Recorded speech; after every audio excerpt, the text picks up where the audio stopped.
Maria Imaculada. Sou Fábio de Jesus por Maria e esse é o canal Subindo a Montanha.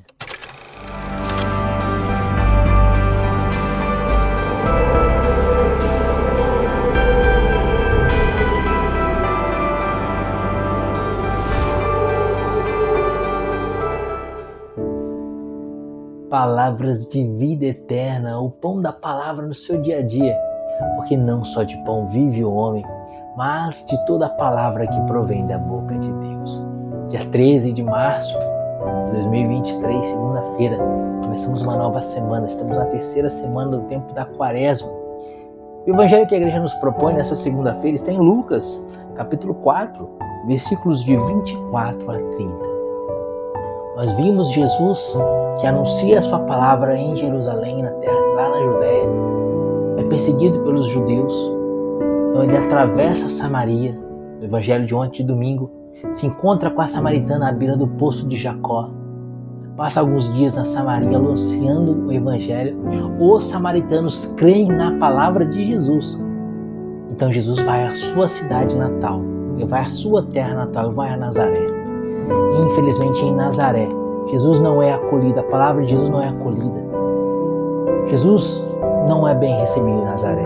Queridos, Jesus não é bem recebido na Judéia, Jesus não é bem recebido pelos judeus, Jesus não é bem recebido pelos seus em Nazaré, pelos seus conterrâneos, pelos seus parentes e amigos. Ele não é bem recebido. Mas, em contrapartida, vemos no evangelho de domingo que ele foi bem recebido pelos samaritanos, que era um povo que adoravam falsos deuses juntamente com o Deus de Abraão, de Isaac e de Jacó. Era um povo que tinha um sincretismo religioso e por isso era tido como um povo maldito pelos judeus. Os judeus sequer falavam, sequer conversavam ou cumprimentavam o samaritano. E o engraçado é que Jesus é acolhido pelos samaritanos a partir de uma mulher que vivia um adultério. Ela já tinha se casado com 5 maridos, estava no 6º casamento, estava em situação de adultério. Uma mulher que ela vivia uma situação de pecado tão grave que ela não se misturava com as outras mulheres. Tanto que Jesus se encontra com ela retirando água do poço de Jacó ao meio-dia. Ela ia no horário que as outras mulheres não iam, porque ela não se dava com as outras mulheres. Ela era rejeitada até mesmo pelos samaritanos. E essa mulher, estado de pecado, afastada da graça de Deus, ela é que acolhe a Jesus e leva os samaritanos a acolherem também Jesus. Conheci um homem que tem me dito tudo que tenho feito, não será ele o Cristo? Depois os samaritanos dizem: nós cremos em ti porque vimos e ouvimos a tua palavra, não mais porque a mulher testemunhou, mas porque nós vimos e cremos. Ela foi uma apóstola para os samaritanos. O que significa essa história, essa passagem de Jesus? O evangelho de sábado, de domingo e o evangelho de hoje, segunda-feira. E que Jesus é rejeitado pelos judeus na Judéia, no sul, é rejeitado pelos seus no norte, na sua cidade natal, no evangelho de hoje, dessa segunda-feira, mas é acolhido pelos samaritanos. Vamos deixar o próprio Jesus explicar? Então, como eu disse, o evangelho de hoje é Lucas, capítulo 4, versículos de 24 a 30. Pelo sinal da Santa Cruz, livra-nos Deus, nosso Senhor, de todos os nossos inimigos. Em nome do Pai, do Filho e do Espírito Santo. Amém. Em verdade vos digo, nenhum profeta é bem aceito na sua pátria. Em verdade vos digo, muitas viúvas havia em Israel no tempo de Elias, quando se fechou o céu por 3 anos e meio, e houve grande fome por toda a terra. Mas a nenhuma delas foi enviado Elias, senão a uma viúva em Sarepta, na Sidônia. Igualmente havia muitos leprosos em Israel, no tempo do profeta Eliseu, mas nenhum deles foi limpo, senão Sírio Naamã. A essas palavras encheram-se todos de cólera na sinagoga, levantaram-se, lançaram-no fora da cidade e conduziram-no até o alto do monte sobre o qual estava construída a sua cidade, e queriam precipitá-lo dali embaixo. Ele, porém, passou por entre eles e retirou-se. Palavra da salvação. Glória a vós, Senhor. Queridos, Jesus prega na sua cidade natal e é rejeitado pelos seus. E ele diz: um profeta não é aceito na sua pátria. Como sempre foi, e hoje não é diferente. Fui rejeitado na Judéia, sou rejeitado em Nazaré, mas fui aceito pelos pagãos da Samaria. E aí Jesus mostra 2 pontos históricos do povo de Israel que colocava uma pulga atrás da orelha dos judeus. O profeta Elias vai enviado a uma viúva de Sarepta, enquanto o povo de Deus passava fome. O céu se negava a derramar chuva, havia uma grande fome. O profeta Elias então é enviado a uma viúva de Sarepta, e na casa dessa viúva o profeta Elias opera um grande milagre, e essa viúva é alimentada pela providência de Deus através do ministério do profeta Elias. Da mesma forma, o sírio Naamã, que era um pagão, que adorava falsos deuses, que não conhecia ainda o Deus de Abraão, de Isaac e de Jacó, é enviado ao profeta leproso, coberto de lepras. E o profeta manda se lavar 7 vezes. Ele se lava 7 vezes no rio e é curado da sua lepra. E aí Jesus diz: não havia leprosos em Israel? Por que os leprosos de Israel não foram curados e o sírio Naamã foi curado? Não havia diversas viúvas em Israel? Porque o profeta não providenciou alimento para as viúvas de Israel, mas para a viúva de Sarepta. Acontece que o profeta não é aceito na sua pátria. Havia-se fechado o coração para a profecia. Havia-se fechado o coração para a profecia. Então o profeta opera os seus sinais ao povo estrangeiro. O que Jesus quer dizer com isso? Assim seria o reino de Deus. Porque os judeus, o povo judeu, rejeita a Jesus e tenta matá-lo. Olha o que vai dizer na Catena Áurea de São Tomás de Aquino, um comentário desse evangelho, o que vai dizer São Beda. Comentário de São Beda da Catena Áurea, um comentário gravíssimo. São Beda diz que os judeus, naquele momento histórico, se tornaram piores do que o próprio demônio. Porque o demônio induz Jesus a se matar na tentação do deserto, dizendo: joga-te daqui para baixo. Enquanto os judeus, nesse evangelho de hoje, tentam matar Jesus, precipitando-o do alto da montanha, na sua cidade natal.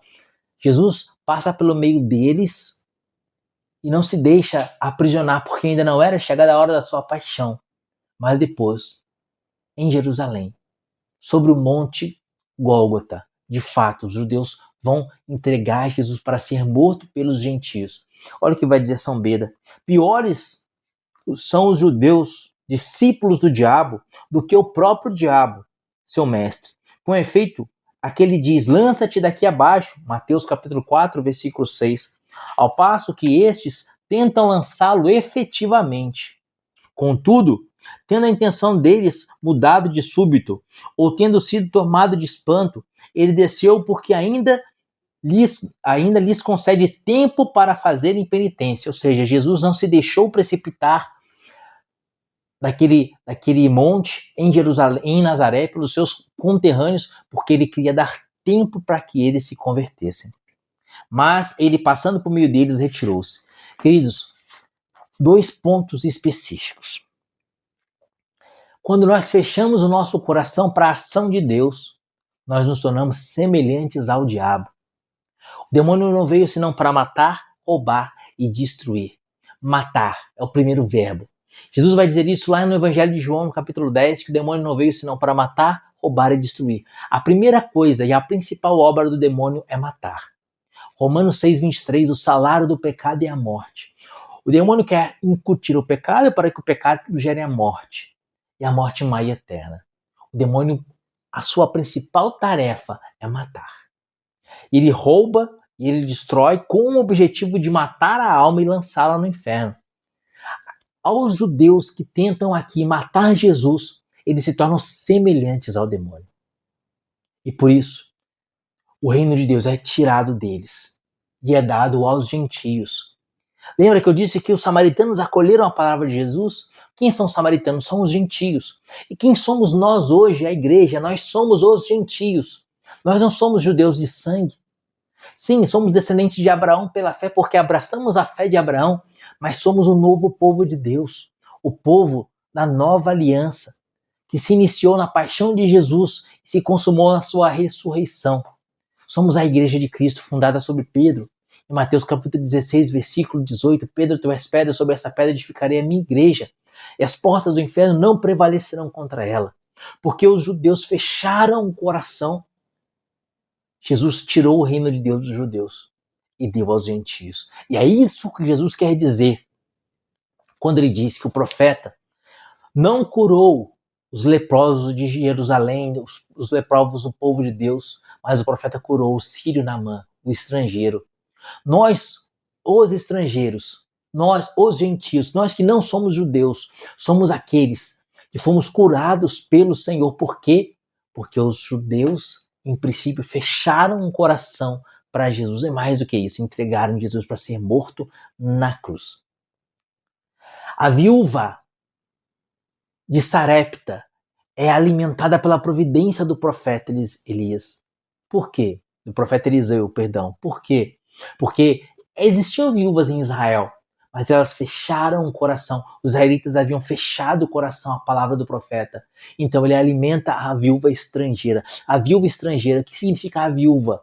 A viúva significa aquela que não tem ninguém que cuide de si. Então ela encontrou os seus cuidados na providência do profeta, na providência milagrosa do profeta, porque ela acolheu o profeta na sua casa e obedeceu a voz do profeta. Depois você lê a história da viúva de Sarepta, ela acolhe o profeta na sua casa e obedece às ordens, as instruções que o profeta tinha dado, mesmo sendo instruções que a princípio colocariam em risco a vida da viúva e a vida do filho dela.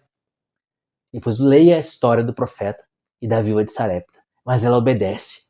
Queridos, se nós agora, século 21, se nós fizermos como a viúva de Sarepta, ouvir a palavra do Senhor que nos fala por meio do Evangelho e acolher, ou seja, obedecer e amar a Jesus, ele vai operar em nós e vai nos salvar da morte. Assim como o profeta Eliseu salvou aquela viúva da morte, dando para ela o alimento por meio da providência divina, assim o Senhor hoje nos salvará da morte, dando-nos o pão vivo descido do céu, o Santíssimo Sacramento. Quem come deste pão viverá eternamente. Eu sou o pão vivo que desceu do céu. João 6,35. Eu sou o pão da vida. Deus quer nos salvar por meio dos seus mandamentos, por meio dos seus sacramentos, de forma especial o sacramento da Eucaristia e o sacramento da confissão. Mas se nós nos recusarmos a obedecer a palavra de Deus, seremos como aqueles judeus. Seremos como aqueles judeus. E nos tornaremos semelhantes aos demônios. Porque é isso que acontece com as pessoas que são lançadas ao inferno. Se tornam como demônios. Então hoje, esse evangelho de hoje nos apresenta dois caminhos. Lembra o Deuteronômio capítulo 30, onde Deus fala: põe diante de ti a vida e a morte, a bênção e a maldição, escolhe. Põe diante de ti o fogo e a água, estende a mão para o que você quiser. Aqui você tem dois caminhos a seguir. O caminho daqueles que se recusaram a acolher a Jesus e se tornaram semelhantes ao demônio, porque se tornaram homicidas. Ou o caminho daqueles que a princípio eram pessoas ímpias e pecadoras, mas que deram ouvidos à palavra do Senhor, que foram dóceis à palavra do Senhor e que acolheram a Jesus e assim deixaram Jesus transformar a sua vida. Assim como Jesus transformou a vida daquela viúva, daquela mulher à beira do poço de Jacó e daqueles samaritanos. Assim como o profeta Eliseu, transformou e alimentou a vida da viúva e do seu filho. Assim como o profeta curou Naamã da sua lepra, Deus hoje quer nos curar da lepra do pecado. Deus quer nos alimentar com seu pão vivo descido do céu. Deus quer transformar e salvar as nossas vidas. Mas é preciso acolher a palavra do Senhor e amar a Deus. E como que eu acolho e amo a Deus de fato, com atos concretos? Guardando seus mandamentos. Aquele que me ama guarda os meus mandamentos. Ouvir a palavra do Senhor e edificar a casa sobre a rocha. Nada mais é do que guardar os mandamentos de Deus. Você tem vivido nos mandamentos do Senhor? Os mandamentos do Senhor têm sido o norte da sua vida? Você tem amado a Deus na prática? Quaresma, tempo de conversão. Ao terminar de assistir esse vídeo, ao longo desse dia de hoje, ao longo dessa semana que se inicia, medite. Pensa na sua vida. De qual lado você está? Você tem sido como aqueles judeus que eram o povo de Deus, aqueles de Nazaré, que eram os conterrâneos de Jesus e até os parentes, quem sabe primos de Jesus, amigos de Jesus que tinham crescido com ele, mas que quiseram matá-lo e precipitá-lo, jogá-lo longe. Você tem matado a graça de Deus no seu coração? Assim como eles queriam precipitar Jesus do alto daquele monte, você tem precipitado Jesus, tem jogado Jesus do seu coração? Ou você tem acolhido a palavra de Deus, como a viúva de Sarepta, como Cir Naamã, como a samaritana no poço de Jacó, como os samaritanos? De que lado você está? Peça a Deus a graça de ser fiel, de acolher a palavra de Jesus, deixar ela frutificar no seu coração e, sobretudo, de amar a Deus com todo o coração, com toda a alma, com toda a força, com todo entendimento. Lembrando que amar a Deus nada mais é do que guardar os seus mandamentos. Aquele que me ama, guarda os meus mandamentos. Que Deus te abençoe e viva Maria Imaculada.